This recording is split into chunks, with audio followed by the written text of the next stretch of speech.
Art of living 2001 से मैं हूँ एसोसिएटेड। और बदलाव मतलब आज जो भी हो उसी की वजह से हो। काफी सारे कोर्सेज हुए हैं, हर कोर्स करते जाता हूँ। वही है कि अगर कुछ गुरुदेव ने दिया है तो बस करना चाहिए, और उसमें ज्यादा मन में मैं संशय नहीं लेके आता। एडवांस कोर्स हो फिर या और भी प्रोसेसेस हो, तो वो करना है यह तय करके ही आगे जाता हूँ, कोर्सेज कर लेता हूँ। इनमें नॉलेज और पता नहीं क्या क्या किस किस एंगल से वो दे देते हैं। मेरा एक ही कहना रहेगा, हमारी बुद्धि इतनी नहीं है कि हम ये समझ सके कि एक गुरु हमारे लिए जो भी लेकर आ रहे हैं वो क्या लेकर आ रहे हैं, कैसे लेकर आ रहे हैं। ठीक है। तो अ, जो भी शास्त्र हैं, जितने भी आप पढ़ेंगे, उनमें जो भी प्रोसेसेस हैं, जिसका कुछ ना कुछ कारण होता है, वो सारे प्रोसेसेस अलग अलग रूप में हमारे सामने रखे जाते हैं। वो फिर साइकोलॉजिकल लेवल पे हो गए, शारीरिक लेवल पे हो गए, क्या है हमें पता नहीं। एक छोटा सा उदाहरण आपको देता हूँ और फिर आगे बढ़ूंगा। ये थोड़ा शरीर शास्त्र से संबंधित है। हम रोज या हर क्षण जो ब्रीदिंग करते हैं, सांस लेते हैं, सांस छोड़ते हैं, इसमें ये सारे ब्रीदिंग प्रोसेस में हमारे शरीर में ऑक्सीजन आता है लंग्स में। लंग्स में से वो फिर ब्लड बना के हार्ट की तरफ जाता है, हार्ट ब्लड के साथ मिक्स होकर हार्ट में चला जाता है। तो जिस तरह से ब्रीदिंग होता है, उस अमाउंट में ऑक्सीजन आएगा, उसी अमाउंट में फिर वो मिक्स होगा, हार्ट की तरफ जाएगा, हार्ट भी उसको अपनी अपनी कैपेसिटी के हिसाब से जैसे आ रहा है वैसे पंपिंग करके शरीर में फैला देता है। अभी अगर ये पंपिंग यूनिफॉर्म रहा, स्मूथ रहा, तो पूरे शरीर में ढंग से हमारे यूं कहेंगे कि उसका संचार, ब्लड का संचार ढंग से रहेगा, पूरे नाड़ियों में इक्वली डिस्ट्रीब्यूट होगा। जैसे मैंने एक दो दिन पहले ही कहा था कि अगर इमोशंस बिगड़ गए तो हमारा यूं कहेंगे कि ब्लड का फ्लो भी बिगड़ जाता है, शरीर पे उसका परिणाम होता है। तो फिर किसी पोर्शन में ब्लड ज्यादा होता है, किसी पोर्शन में ब्लड सप्लाई कम हो जाता है। अभी इसको अगर रेगुलेट करना रहा तो ये जो ब्रीदिंग चल रहा है, इसको रेगुलेट करना आवश्यक है। वो रेगुलेट हो गया, हम देखते हैं कि कोई किसी को बहुत गुस्सा आ गया तो उसको कहते हैं लंबी गहरी सांसें लो ताकि तुम्हारी सांस ठीक हो जाए। सांस ठीक होगी तो अपने आप बीपी ठीक होता है, बीपी ठीक हो गया तो अपने आप मतलब ब्लड प्रेशर ही ठीक हो गया तो फिर ब्लड डिस्ट्रीब्यूशन और गुस्सा भी कम हो जाता है। तो ये बात अगर हम समझते हैं, और ये जो सारे प्रोसेसेस होते हैं, मेडिटेशंस होते हैं, उसके बाद हम क्रिया करते हैं, और फिर कुछ साइकोलॉजिकल लेवल पे भी जो काउंसलिंग होता है, जो गाइडेंस आता है इन सारे कोर्सेज में, वो एटलीस्ट हमारे शरीर पे, हमारे मन पे इस तरह से कुछ असर करता है कि जिससे हमारा शरीर सुदृढ़ रहे। जिसमें अगर कुछ नेगेटिविटी आ गई हो तो क्लीनिंग करने में भी मदद करती है। ये हम समझ नहीं सकते कि क्या होता है।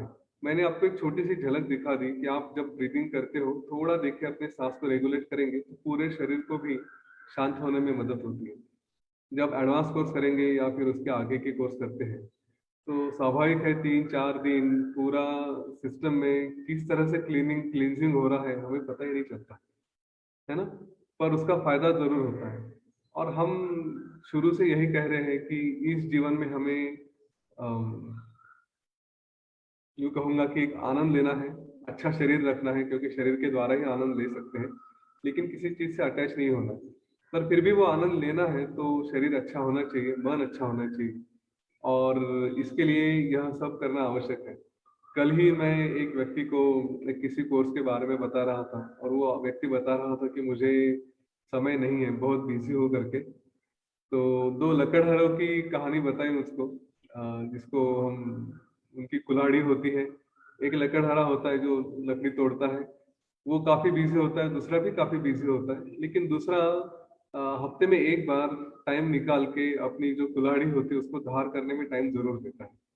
और पहला बिल्कुल टाइम नहीं देता, वो पूछता है ये क्या टाइम वेस्ट कर रहा है तू कुल्हाड़ी को धार करने में, ये करते करते तो तुम्हारा उतना समय में तो मैं कई सारी लकड़ियां तोड़ लूंगा। तो दूसरा कहता है कि हाँ ठीक है, लेकिन इसको धार करना आवश्यक है। और जब ये धार करता है फिर से जाता है तो इसकी स्पीड बढ़ जाती है लकड़ी तोड़ने की, पहले वाले की लकड़ी की जो कुल्हाड़ी की धार है वो कम हो जाती है, तो उसकी स्पीड कम हो जाती है। और यही हमारे साथ होता है। इसको स्टीफन कोवे के 7 habits of highly effective people का जो एक किताब है, जो काफी वर्ल्ड कॉर्पोरेट में बहुत फेमस है, 7 habits of highly effective people. उसमें सबसे से आखिरी प्रिंसिपल, 7th प्रिंसिपल यही कहा गया है, शार्पनिंग द सॉ। हाँ, अपनी कुल्हाड़ी को धार करना आवश्यक है, और यही हमें भी आवश्यक है कि हम अपने जीवन में थोड़ा अपने आप के लिए ब्रेक लें। वरना किसी इंजन को आपने ब्रेक नहीं दिया, उसको ऑयलिंग नहीं किया, राइट, उसको रेस्ट नहीं दी, तो जल जाएगा। तो ये शरीर भी ऐसे ऐसे खत्म हो जाएगा। और इसीलिए आपको अगर वो नहीं होने देना है, अपने आप को हाईली एनर्जेटिक रखना है, तो ये कोर्सेज जरूर करें, अपने आप में ब्रेक अवश्य लें। एडवांस कोर्स से बहुत सुंदर अपॉर्चुनिटी होती है कि हम अपने ही अंदर जाते हैं, मौन होता है, और वो असली मौन क्या है यहाँ पे आगे जाके डिस्कस होगा। एक रेफरेंस दे देता हूँ कि हम बाहर जाके घूमते सब देखते हैं, कभी अंदर जाने का अवसर नहीं मिलता। तो वो एडवांस कोर्स में वो अवसर हमारे लिए मिलता है, अपने आप में जाने के लिए एक अच्छी अपॉर्चुनिटी है, तो उसे मिस ना करें। कहते 6 महीने में कम से कम एक एडवांस कोर्स कर लो, अपने आप में ही चले जाएंगे। ठीक है, तो चलो आगे योग वशिष्ठ पे चलते हैं। हमने अभी तक योग वशिष्ठ में अम, जो कुछ भी देखा, श्री राम जी के वैराग्य से लेके उनका कारण वैराग्य का, और उसके बाद फिर प्रयत्नों का इम्पोर्टेंस, 4 द्वारपाल, सभी को 4 द्वारपाल याद हो गए, शम, संतोष, विचार और सत्संग। और उसके बाद फिर ये सारा क्रिएशन कैसे होता है, ये क्रिएशन मन के मन से ही क्यों है, सारा सपना कैसे होता है, ये सारी बातें हमने देखी। फिर उसमें हमने कहानियां भी देखी, हमने लीला सरस्वती की कहानी देखी कि जिसमें अ, ये क्रिएशन के बारे में बताया गया है। हमने कर्कटी राक्षसी की कहानी देखी।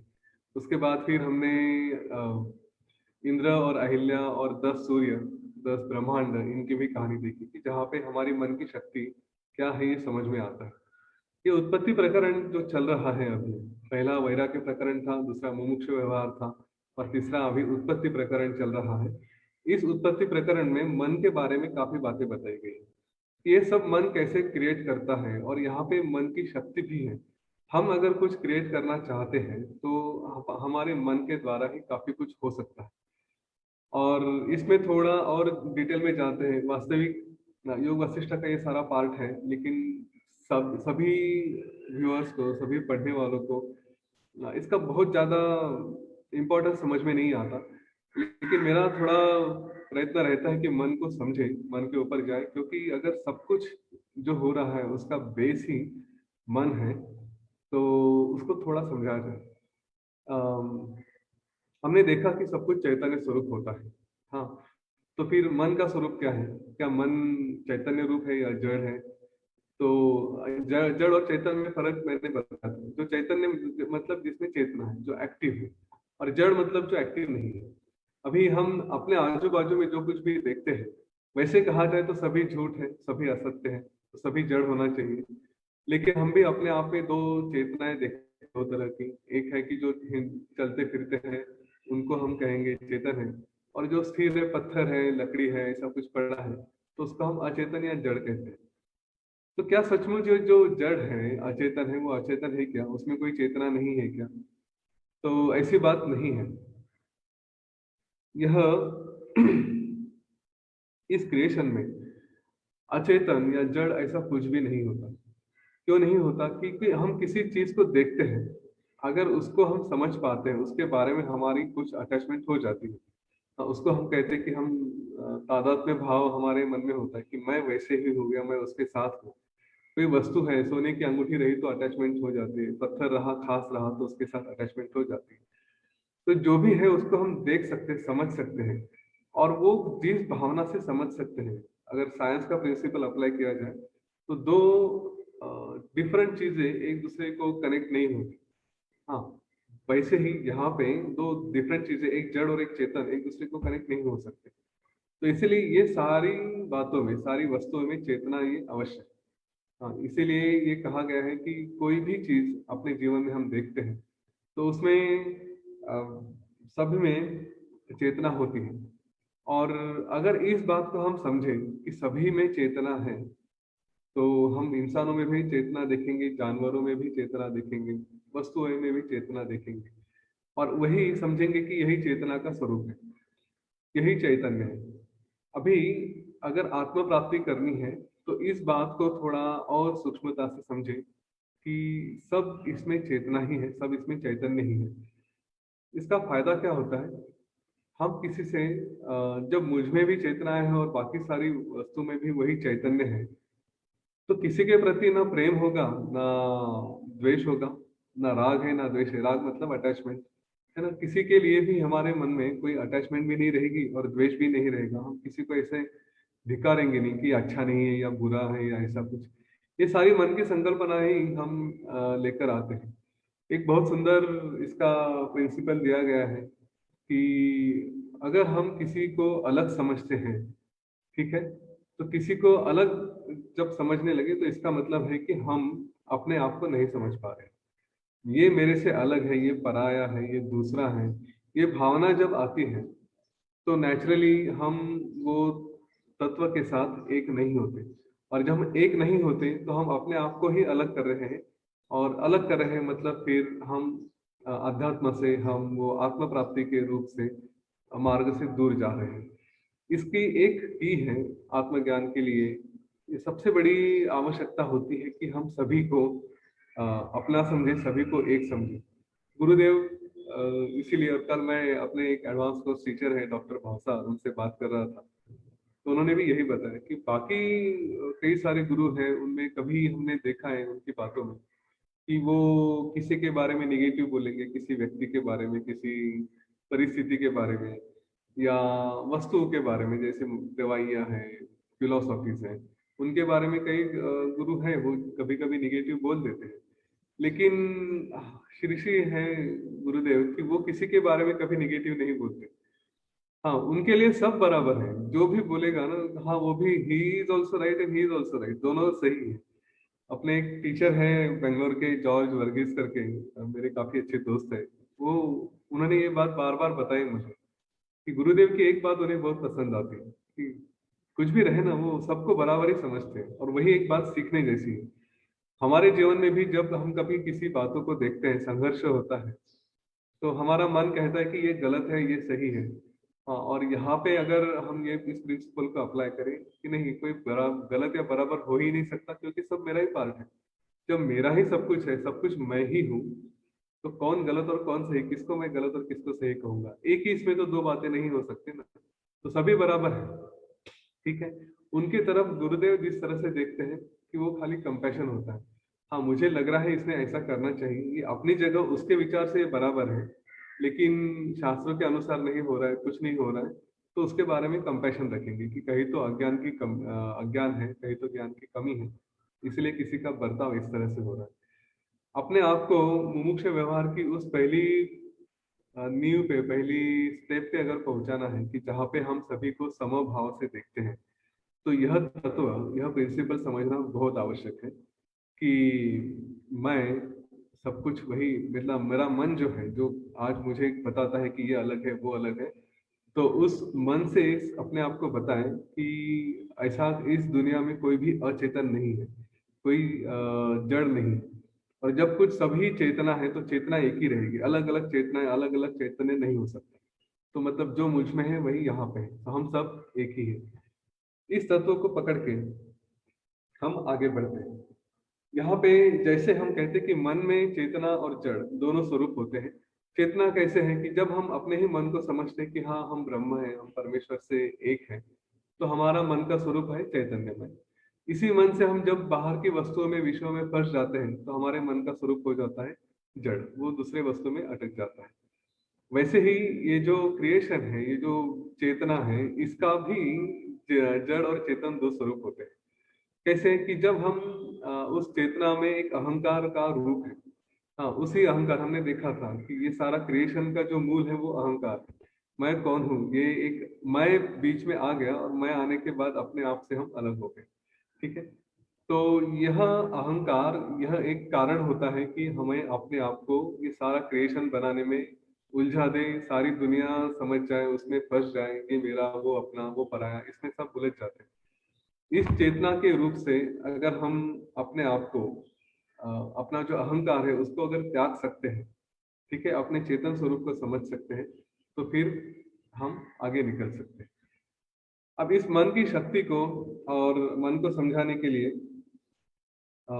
हम मन का स्वरूप ये क्रिएशन के लिए कैसे कारण होता है वो भी एक बार देख लेते हैं। यूजुअली एक बात हम देख लें पहले कि हम अभी तक कर्मों के बारे में बातें करते आ रहे हैं कि मेरे कर्म हैं और उस कर्मों की वजह से मुझे कुछ भुगतना पड़ता है ना?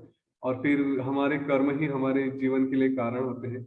हमने वो आकाश की कहानी सुनी थी कि जिसमें उसके कोई कर्म नहीं होते इसलिए उसको मृत्यु नहीं मार सकता, और जिसको मार नहीं सकता उसका पुनर्जन्म भी नहीं हो सकता। तो किसी की मृत्यु का कारण अगर है तो उसके कर्म होते हैं, और वो बचे हुए कर्म जो भी वासनाएं होती है वो पूरी करने के लिए फिर से जन्म लेना पड़ता है। तो ये कर्म मतलब शरीर से किए हुए कर्म है कि मन से किए हुए कर्म है? तो योग वशिष्ठ में कहा गया है, और जो काफी सच है, कि सारे कर्म हमारा मन ही करता है। शरीर तो बाद में एक केवल मन का फोर्स है जिसकी वजह से वो शरीर उसका कोई कोई चारा नहीं होता, उसको करना ही पड़ता है। हाँ, सारा चीज सारा कुछ ड्राइव कर रहा है वो मन ही करवाता है। आपको गुलाब जामुन खाना है कि नहीं खाना है वो तो एक आपका हाथ लेके उठा के खा लेगा, लेकिन खाने के लिए उसको बाध्य करेगा वो तो मन ही है ना। मन ही उसको फोर्स करता है कि नहीं जाओ खाओ, मुझे खाना है, मुझे आनंद लेना है। आनंद की अपेक्षा, आनंद की जो तृष्णा होती है वो होती है मन में। अच्छा, मन का स्वरूप इतना छोटा नहीं है, मन तो इनफाइनाइट है, इसलिए आप उसको कितना भी समाधान करिए वो उसका समाधान नहीं होता। कई बार हम देखते हैं पेट तो इतना सा है, दो रोटी खाओ तीन रोटी खाओ भर जाता है, लेकिन मन भरता नहीं है तो और खाओ, शरीर के ऊपर अत्याचार शुरू कर देते हैं हम। और उसके बाद भी जब फिर से कुछ मिलता है तो फिर से खाना शुरू कर देते हैं। तो ये बात को समझे कि मन का स्वरूप ये इतना इनफाइनाइट है, और इसको ये सारी फाइनाइट चीजें छोटी छोटी छोटी छोटी ये इसको समाधान नहीं दे सकती। तो कर्म होते हैं मन की वजह से। ये इस गलत धारणा में मत रहना कि मैंने शरीर से कुछ नहीं किया तो मुझे कुछ नहीं होगा। अपने मन को समझे कि मेरे मन में कुछ किया है क्या। अगर मन ने ही कुछ किया है तो समझे कि उसको थोड़ा सुधारना आवश्यक है। हाँ, उसके ऊपर कार्य करना आवश्यक है। अब मन क्यों करता है कुछ कार्य? अ, मन में जब भी कुछ करना होता है तो उसकी शुरुआत होती है भाव से, कि मैंने कोई चीज हो चुकी है तो उसको भाव कहेंगे। और जो कभी अनुभव लिया था उसके बारे में विचार करना, उसकी कल्पना करना मतलब भावना होती है। कि मैंने गुलाब जाम खाया था, और गुलाब जाम खाने के बाद मुझे याद आ गया कि हाँ ये पहले मैंने कभी खाया था और बहुत अच्छा लगा था। तो मेरे मन में वो भावना आ गई कि हाँ गुलाब जाम काफी अच्छा होता है।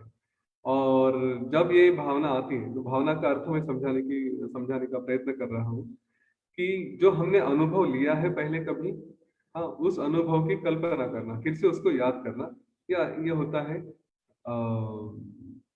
उसको भावना कहते हैं।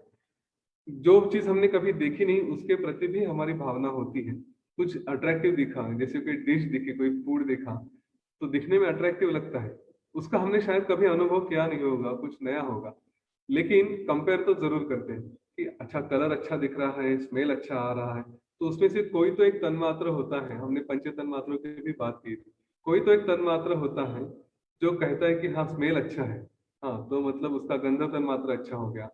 तो या फिर हमने उसका रूप देखा तो रूप तन्मात्रा अच्छा हो गया, है ना। ये सारी बातें हमारे हमारे मन को उसके ऊपर इम्पैक्ट करती है कि हाँ ये अच्छा है। वो भावना फिर से निर्माण होती है। और भावना का स्वरूप कैसे है? भावना निर्माण होगी तो रुक के निर्माण होगी और खत्म होगी ऐसा नहीं है। भावना का स्वरूप ही उसको स्पंद रूप कहा गया है, वाइब्रेटिंग है, वो चलती है, वो भावना स्थिर नहीं है। हाँ, वो भी चेतन है। और जब ये भावना हमारे मन में आती है कि गुलाब जाम देखा है, कुछ डिश देखी अभी खाना चाहिए, तो वो रुकेगी नहीं, वो फिर आपको ट्रिगर करती रहेगी, चालू करेगी, आगे बढ़ना शुरू करके। उसका स्वरूप ही चलित है, चलते जाती है, आगे बढ़ते जाती है। और ये भावना बढ़ते बढ़ते हम इसीलिए कहते हैं ना कि ये मेरी भावना आई और वो तीव्र हो गई। हम कई बार ऐसे बातों में करते हैं कि हाँ मेरे मन में ये भावना उठी और फिर वो थोड़ी देर टिकी और फिर बाद में वो बढ़ गई, तीव्र हो गई। हाँ, तो यह जो कंसेप्ट है भावना की, कि उसका नेचर ही ऐसा है, वो बढ़ते बढ़ते जाती है।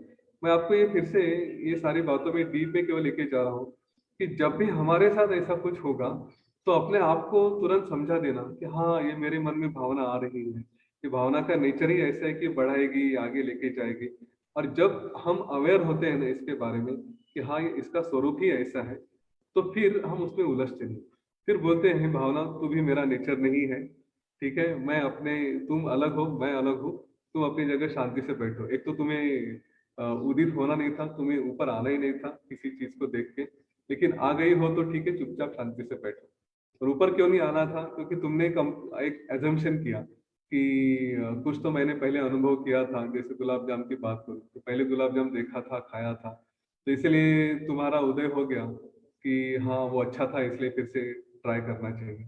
हाँ, ये अपने आप को हम कभी गाइड कर सके कि हम जाते हैं कई बार भावनाओं में से और उसमें फंसते जाते हैं, उलझते जाते हैं। तो यह नॉलेज आपको बचाएगा उस भावना से आगे बढ़ने के लिए। कई बार लोग प्रश्न पूछते हैं कि हम अपने इमोशंस को कंट्रोल नहीं कर पाते। हाँ, तो उसका रूट जब समझ में आएगा कि क्या कारण है कि हम इमोशंस में फंसते हैं, तो उसके बाद फिर नेचुरली हम उससे दूर हो जाएंगे। मैं थोड़ा डेविएशन और एक करना चाहूँगा। सोमेश्वर जी एडवांस कोर्स के बारे में बता रहे थे। हमारे हैप्पीनेस कोर्सेज में भी इमोशंस को मैनेज करने के लिए एक सुंदर सा प्रोसेस है, दिशा प्रणाम करके। तो आजकल थोड़ा समय की पाबंदी से कुछ-कुछ हैप्पीनेस कोर्सेज में दिशा प्रणाम नहीं होते, कुछ टीचर्स करवा लेते हैं।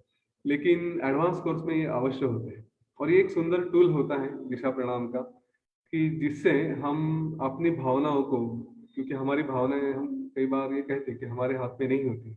हम ऐसा कहते हैं हमारे हाथ में भावना नहीं है। तो उनको नियंत्रण करने के लिए ये दिशा प्रणाम का एक सुंदर सा टूल आपको वहाँ पे एडवांस कोर्स में मिल जाता है। तो इसीलिए भी उसको करें कि ये टूल्स हम अपने जीवन में कई बार उपयोग में ला सकते हैं। यहाँ पे भावना के स्वरूप का बात कर रहा था कि उनका स्पंद रूप है, चलित है, बढ़ती जाती है। और जब ये भावना जब एक्टिव हो जाती है, तीव्र हो जाती है, तो फिर वो हमसे कुछ क्रिया करना शुरू करती है। अच्छा, अ, ये जो संस्कार होते हैं हमारे मन के ऊपर, कि इसीलिए हम कल्पना करके उस कल्पनाओं से कुछ करना चाहते हैं, उसकी जो भावना निर्माण होती है, ये संस्कार इतने सूक्ष्म होते हैं कि हमें पता भी नहीं होती कि ये मेरे मन में संस्कार हुए हैं करके। हाँ, कहाँ से मैं किसी चीज की तरफ अट्रैक्ट हो गया, तो मुझे पता ही नहीं कि ये किस वजह से हुआ, उसका कारण क्या था, ये संस्कार कितना सूक्ष्म है, कभी आया था, इस जन्म में आया था कि पिछले जन्म में आया था, ये मुझे पता नहीं होता। थोड़ा बहुत हमारा इटरेटिव प्रोसेस आपको वो संस्कारों के बारे में एक आइडिया दे देता है। कैसे किसी को हाइट की डर डर होता है, तो इतनी ऊंचाई का डर क्यों है, उसका कारण ही नहीं पता। इटरेटिव प्रोसेस में जाके शायद पता चल सकता है कि कभी मेरा ऊंचाई के साथ कोई संबंध रहा होगा। तो सूक्ष्म संस्कार भी कभी कभी बाहर निकालने के लिए ये हमारे प्रोसेसेस और ये कोर्सेस ये मदद करते हैं। तो इतने सूक्ष्म संस्कार होते हैं कि हमको समझ में नहीं आता, हमारे सेंसेस उनको समझ नहीं सकते।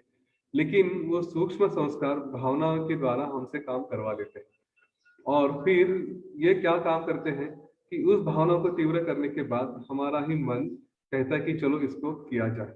हाँ, तो जो कार्य हो रहा है वो पहले मन में होता है, उसके बाद फिर शरीर से होता है। और फिर ये मन क्या कहता है कि अभी चलो गुलाब जाम खा लेते हैं। वहां पे मन ने जैसे गुलाब जाम खाने की इच्छा की, आपका कर्म होगा। हाँ, फिजिकली जाकर खाते हैं कि नहीं वो बात अलग है, लेकिन मन ने एक फिर से संस्कार जनरेट कर लिया कि फिर से गुलाब जाम खाने की इच्छा हो गई। वो वासना हमारे मन में आ गई। भावना से वासना का ये ऐसा जो जर्नी हो रहा है, भावना निर्माण होगी कि अच्छा है, इसको खाना चाहिए, और वास वो तीव्र होगी, फिर कहती कि नहीं नहीं खा लो अभी। और इसके साथ ही हमारा कर्म भी शुरू हो जाता है। ठीक है, फिजिकली आप जब खाएंगे तब खाएंगे, आप किसी व्यक्ति की तरफ अट्रैक्ट होते हैं, तो मन में ही अट्रैक्ट हो गए, आपकी वासना निर्माण होगी, आपका कर्म हो गया। मैंने किसी वस्तु को किसी के घर में देखा, मुझे लगा कि ये वस्तु बहुत अच्छी है, इसको चोरी करना चाहिए। चोरी मन से हो गई, चोरी हो गई।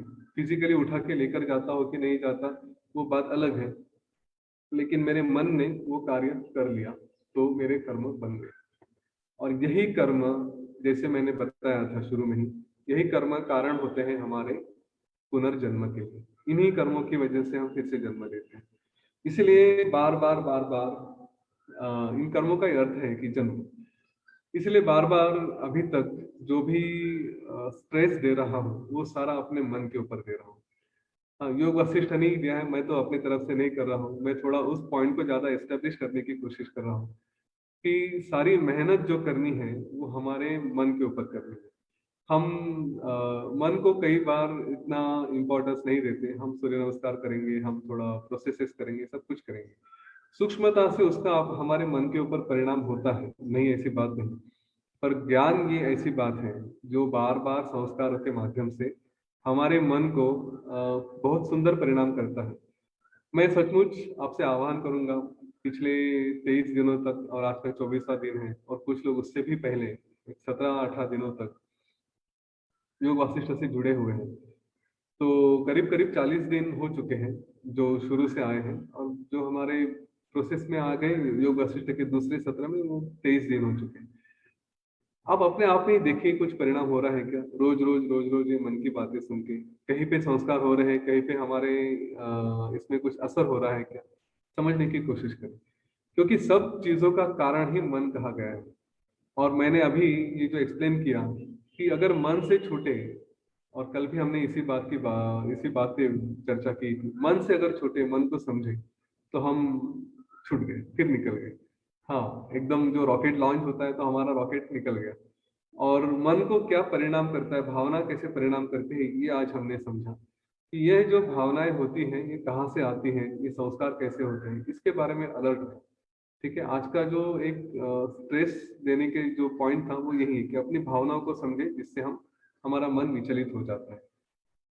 और इसको आगे बढ़ाते हुए वशिष्ठ ऋषि कहते हैं कि ये मन इतना झूठा है और इसको लोग सच समझते हैं। तो एक सुंदर सी फनी कहानी है, रोमा, इसको क्या कहेंगे, कॉमेडी है इस तरह से देखा जाए। तो मैंने पहले भी कहा था योग वशिष्ठ में हर तरह का रस है, तो आज ये कहानी भी सुन लेते हैं। और यह कहानी काफी इंटरेस्टिंग रहेगी, छोटी सी है लेकिन इसमें रस आएगा। इसको, ये तीन राजपुत्रों की कहानी है, इसको बालाख्यान कहा है। बालाख्यान मतलब एक छोटे बच्चे को जो कहानी बताई जाती है, एक दादी माँ अपने छोटे से बच्चे को कहानी बताती है और वो बच्चा सुनता है। पौधे को जब कहानी बता रही है तो उसको कुछ भी बताए वो सुन लेता है। कभी समय मिलेगा तो मैं भी ऐसी ऐसी कहानियां बताऊंगा जो मैंने अपने बच्चे को बताई थी, कि जहाँ पे मैंने उन कहानियों में, और वो छोटा था, आप कुछ भी सुनाओ सुन लेते थे, इंटरेस्ट आता था। तो उसी कहानी में जैसे मैंने कभी हनुमान, सुपरमैन, बैटमैन, इन सारों को लेके कुछ फाइटिंग की थी, कुछ स्टार वॉर्स किए थे, ऐसे कई कई कहानियां बनाई थी अपने मन से। तो ये कहानी भी वैसी ही एक है कि टोटली इमेजिनरी है लेकिन बड़ी सुंदर है। तीन राजकुमार होते हैं, और तीन राजकुमारों में से दो का जन्म ही नहीं होता, और एक तो गर्भ में भी नहीं आया था। ऐसे ही तीन राजकुमार थे, अपने राजमहल में बढ़ रहे थे, अच्छा जीवन चल रहा था। समय के होते होते घर के सारे जो बुजुर्ग हैं वो सब परलोकवासी हो गए, उनकी मृत्यु हो गई। इनको बड़ा दुख हुआ, फिर कहे कि चलो कहीं जाकर देखते हैं, घूमते हैं। और घूमने के लिए निकल पड़े, पड़े पड़े बाहर गए तो काफी बड़ा उनको, काफी देर चलने के बाद भूख लग गई, प्यास लग गई, कुछ मिल नहीं रहा था। सब तरफ पूरा जो हम रेगिस्तान जैसे था, उनको कुछ मिल ही नहीं रहा था। तो जाते जाते जाते जाते उनको बहुत भूख लगी, प्यास लगी। और फिर थोड़ी देर में उन्होंने एक बहुत सुंदर सा जंगल देखा, कई सारे वृक्ष थे, और उस कई सारे वृक्ष में कई सारे फल लगे हुए थे। तो ये तीन वृक्ष इन्होंने देखे जिसके पास वो गए। तीन वृक्ष में से दो तो उगे ही नहीं थे, और एक वृक्ष था कि जिसका बीज डाला गया था लेकिन वो स्प्राउट नहीं हुआ था, उसको वो उगा नहीं। तो ऐसे तीन वृक्ष थे, वो तीन वृक्षों के छाया के नीचे ये लोग बैठे, उन्हें काफी ठंडक का अनुभव हुआ। वहां पे ही उन्होंने उन फलों का रस लिया, फलों को खाया, छाव में बैठे काफी आनंद में रहे, एक दूसरे के साथ बातें की। और वहां से फिर से वो आगे निकल पड़े। आगे निकलने के बाद काफी दूर जाने के बाद फिर से उन्हें प्यास वगैरह लगी, काफी थक गए थे।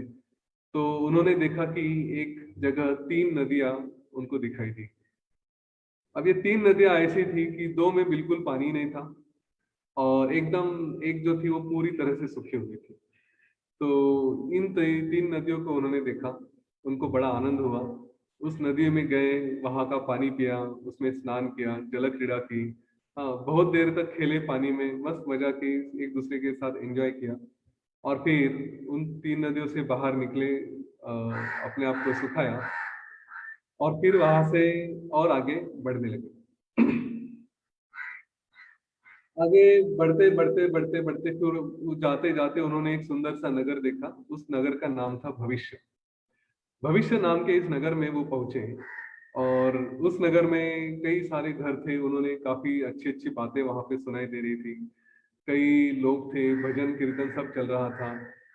तो उन्हें बड़ा आनंद हुआ उस नगर में। उस नगर में गए, वहां पे उन्होंने 3 मंदिर देखे। 3 मंदिरों में से 2 मंदिर बिल्कुल ही नहीं थे, और तीसरा जो मंदिर था उसकी कोई दीवारें नहीं थी। जो साइड से दीवारें होती है ना, ऐसा कोई दीवार ही नहीं थी उस मंदिर की। तो तीसरे मंदिर में वो गए, और वहां पे उन्हें भूख लगी थी। तो वहां पर जाकर उन्होंने देखा कि 3 बर्तन पड़े हैं। 3 बर्तन में से वो तीनों सोने के थे, बहुत सुंदर बर्तन थे, तो काफी चमक रहे थे। तो उन्होंने देखा उन बर्तन को। उन बर्तनों में से 2 बर्तन थे कि जो पूरे जल के एकदम काले पड़ गए थे, जो किसी काम के नहीं थे। और तीसरा बर्तन था जो पूरा टूटा फूटा था। फिर इन लोगों ने कहीं से जाके 99 कटोरी चावल लेके आए, और 99 कटोरी का जो चावल था वो पकाया उस टूटे फूटे बर्तन में। और फिर स्वयं खाना तो नहीं खाना चाहिए, किसी को खिलाना चाहिए, ये संस्कार थे। तो उन्होंने 3 लोगों को बुलाया कि आप आके हमारे यहाँ खाना खाओ, हमने चावल बनाया है। तो 3 लोग आए। 3 लोगों में से 2 के शरीर ही नहीं थे, और तीसरे का शरीर था लेकिन उसका मुंह नहीं था। हाँ, सर नहीं था। तो इन तीनों में से जो तीसरा था, उन्होंने उस उसने वो 99 में से 100 कटोरी चावल स्वयं खा लिया। और ये 100 कटोरी चावल खाने के बाद उसका पेट भर गया, वो चला गया। तो उसमें से जो बचा कुचा खाना था, वो 3 राजकुमारों ने खाया। और उन्होंने ये खाना खाने के बाद वो एकदम शांत हो गए, तृप्त हो गए। और फिर उसी भविष्य नगर में उन्होंने अपना वास किया, आगे वहीं पे रहने लगे। वशिष्ठ कहते हैं कि श्री राम जी एक बच्चे को कहानी सुनाएंगे तो वो जितनी कुतूहलता से सुनेगा, वो अपना दिमाग नहीं लगाएगा। जितनी यह कहानी सत्य है, उतना ही यह मन भी सत्य है, उतना ही यह मन का क्रिएशन भी सत्य है। ठीक है, इस बात को समझे, और इस मन को छोड़ दे, इस मन का ही त्याग करें। हम कल लवण राजा की कहानी सुनेंगे, जो पहले भी कभी सुनी थी। यह कहानी आपको कल बताएगी कि मन कैसे सारे दुखों का कारण हमने कल देखा था, मन है। लेकिन कल भी ये देखेंगे कि इसी मन को हम फिर से किस तरह से समझा सकते हैं, किस तरह से इसको संवार सकते हैं, कि ताकि दुख ये कोई कारण ही नहीं होता। जिसको हम दुख कहते हैं वो कोई दुख होता ही नहीं। ये हम कल थोड़ा देखेंगे। आज यहाँ पे रुकेंगे। आशा करता हूँ ये छोटी बच्चों की कहानी आपको पसंद आई होगी, जो वशिष्ठ की कहानी है। और अपने मन को समझिए कि सब असत्य ही है। जितनी कहानी सत्य है, उतना मन भी सत्य है। ठीक है, यहाँ पे रुकते हैं, फिर कल मिलेंगे। जय गुरुदेव।